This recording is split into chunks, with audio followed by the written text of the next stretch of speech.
Woo, what's up, folks? Hope everybody's having a phenomenal day. There's some life things that we need to talk about, and there's a lot of things that I've just kind of kept inside, and we just need to get it out there. Just need to get it out there so we can move on and have a good day. But I don't know what you think when you see people on social media, on YouTube. Maybe you think that, hey, they got it all together. Man, I want to be just like them. But do you think that, man, they're real people, and I wonder what kind of problems they go through behind the scenes, like what's underneath the layer that they show you. And I'm here to tell you that it's not always rainbows and sunshines, and I'm sure that you realize that. I'm sure that you know that to a degree. If you know me, then you know that my life's definitely had its obstacles, and I've always been pretty transparent with y'all, hence why we're here today. This year has been absolutely insane, and we got to catch up. You see, outside of this crazy pandemic stuff, this has been either the best or the worst year of my entire life. Let's start with a positive though. How has it been the best year of my life? Well, for one, right here, Ghost. I signed on with Ghost. If you didn't know that, welcome to that knowledge. I signed with Ghost. I am with Ghost. I'm part of the fam. I got a coupon code. It's the Ghost family is amazing. It's something I've always wanted. I made an emotional video when it all happened on Facebook. So if you're my friend, I'm sure you saw that, and I've made multiple posts about it on Instagram, but that's something I've wanted for so long. And as hellacious as this year has been in certain ways, that is the biggest blessing. And I'm so thankful for you guys, Dan, Ryan, CJ, everybody over there at Ghost. It goes beyond words how much being a part of Ghost means to me. So thank you. But as things like that happen, things like what I'm about to tell you happen as well. You see, this year, try not to cry.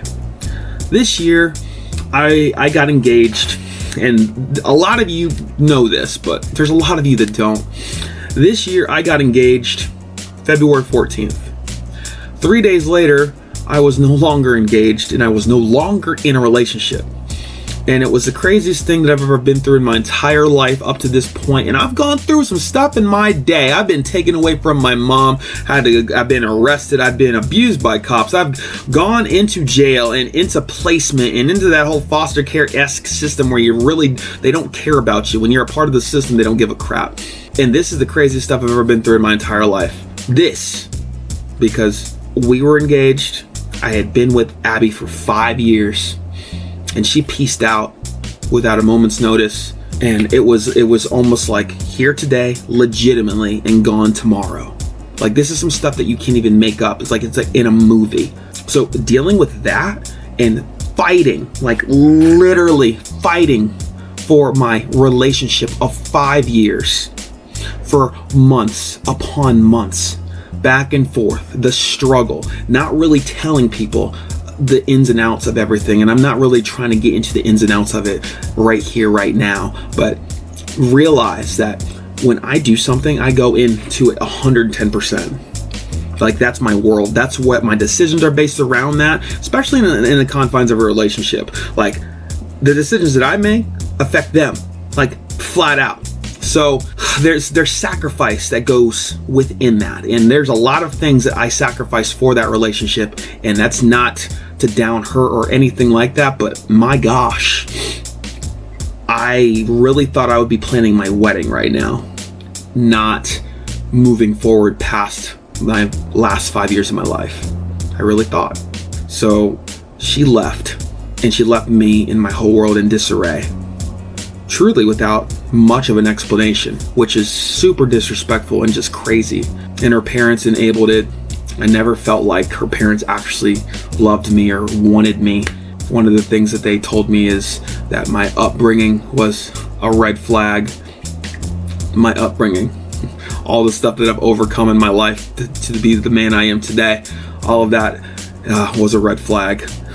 I was never good enough. I never made enough money. Money was always at the topic of conversation with those freaking people, dude. It was crazy. Like, I've never been so not wanted in my entire life, but I still fought because I loved her. You know, that was my girl. That was my baby girl. Like, that was my relationship. I'm fighting for it until there's no breath left within my lungs, period. Well, at some point or another, there's nothing to fight for, and I fought and I've cried so many tears. It has felt like she died. And I almost wish she just freaking would. Because it would be easier. I don't want her, I'm not wishing death upon her. I'm just saying that's how I feel. I feel like I'm literally mourning a death. I have been. So that's been a drastic aspect of my year. It really has. And here we are, August 1st, and I've been done moving on and trying to process all this. I've been going to counseling, and it's definitely helped, but there is no timeline. There is no cookie cutter way as to how you deal with a situation like that, how you move on, how you just do anything, especially when the last 5 years of your life has been so centered in on one person and you thinking that that's your forever person and you're going to be moving forward together, and then all of a sudden you're not. Wow, that's been hard. It's been hard to stay motivated and to keep doing all the things that I'm doing because I have to find a brand new direction. So I know there's a lot of times people are like, how do you do all these things, Keith, and how do you not burn out? Like right now, the reason I'm pumping out so many videos and like literally keeping the wheels churning is to distract my mind from that hurt and from that pain that's knocking on my door a lot. Because I don't want to feel no pain. I don't want to bring all that hurt into my next relationship, because I know that I'm going to be an amazing father one day, and I know I'm going to be the best freaking husband in the whole wide world, just not with her, and that's fine. Peace, bye. That's okay. It really sucks that I wasted 5 years of my life, but I don't want to bring that into my next relationship. I don't want that at all. So I'm trying to keep myself distracted a little bit as I deal with that. Does that make sense? So I'm so sorry if I'm not as cheery and as bright and as just happy as I once was, because it's forever eking away at you. It's like kind of like pulling on you. It's like pulling on you. It's like it's there. But I can promise you, by the power of Jesus and counseling and everything, I'm getting better, and I'm doing everything that I can within my power and beyond to be healthy and move forward. Because I've been in some deep, deep, dark places. Didn't even want to live. Life wasn't what I wanted it to be, and I've literally been to that deep, deep, dark place this year, which is no place to be. And I wouldn't wish that pain upon anybody. I don't want anybody to have to go through what I went through and what I have been processing and getting away from and getting healthier from every single day. I don't want anybody to ever have to feel that pain. But I can tell you this. When you're in your darkest, dark, deep cave, when you're at your lowest of low, you have to keep pressing on one way or another, or that mountaintop experience, that high of highs, that ghost wanting you that feeling that I've wanted for so long, like those kind of things aren't going to happen if you give up. Those aren't going to be there if you give up, which is kind of what kept me going a little bit, just a little bit, when I was in my place of thinking, I don't even want to live. Absolutely contemplated suicide. Absolutely did. And I'm not proud of it, but it's real life. But I wasn't going to. Contemplated it, thought about it for sure. Wasn't going to follow through, because I know that the things that I do and the things that I say affect many people. Really do. And even when I look at my cats, and as silly as this is in my house, like, who the heck would take care of them if I'm just all of a sudden just not there? Who would train my people if all of a sudden I'm not there? All the kids that I speak into their lives and help them get through stuff every single day, who would do it if I wasn't there? If I die, I die, but I'm not. I couldn't bear that and realize that, man, I'm not gonna let this freaking chick end all that. I'm not. And I didn't. And I won't. So I don't know who needed to hear that kind of thing today, but it doesn't matter how you got to that lowest of low. It doesn't matter how far down you have fallen. There is hope. because there's people out there that do love you, that do care about you, that need you. They absolutely need you. There's animals that absolutely care about you and love you and need you. And if you're not there, that's a gaping hole. Like, you were made and created perfectly for this earth. And only the way that you can bring the things that you can bring to the table. So if you cut yourself out of that piece, even though you just don't feel like you matter, man, there is a gaping void in this world that only you can fill. Me facing that reality, I couldn't do it. I just couldn't do it. So when you see these cereal videos, when you see me doing football vlogs, I pray to God that there's football this year. Come on, man. When you see me doing any of these videos on here, I mean, there's a lot of stuff going on behind the scenes.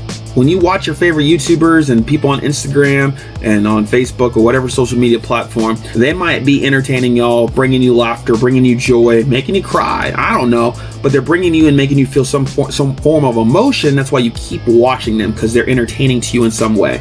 Just realize that there's a lot of stuff going on behind the scenes that you might never see, you might never hear, you might never know the depths of it, you might never feel that. But realize that they're going through something. They're going through something. And for that moment and within that video, they're pushing it all aside for the sake of you. They're pushing all of their stuff away and escaping into a conversation, into a moment, into a episode with you for the sake of you, because they do love you and they do care about you, and your feedback and your interaction matters. That's one thing that kept me going through all of this craziness. Y'all support.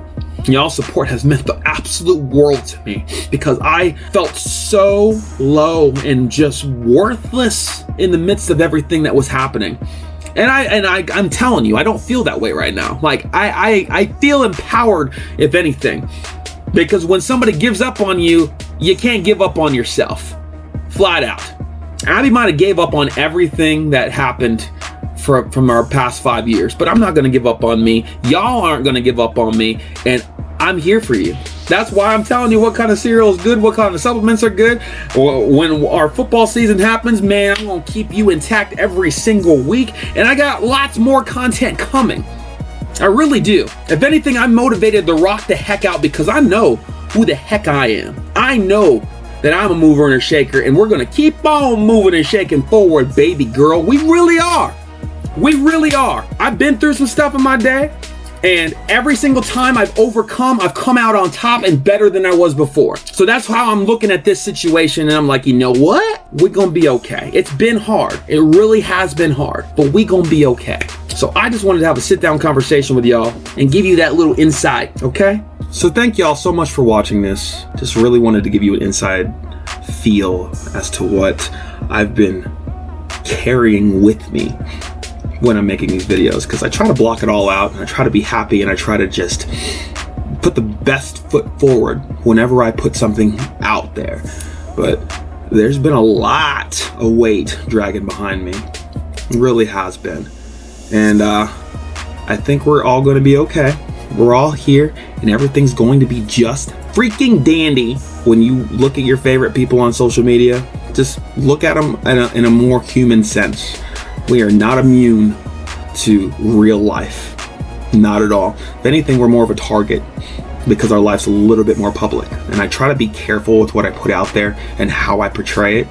But man, at some point or another, I have to be real and just actually talk to y'all and say, hey, this is what I've been dealing with. This is what I've been going through. So if you feel like praying for me, please do. If you feel like keep watching my video, like you want to keep watching my videos and supporting me and everything that I do, please continue. Like, as far as I'm concerned, I ain't going nowhere.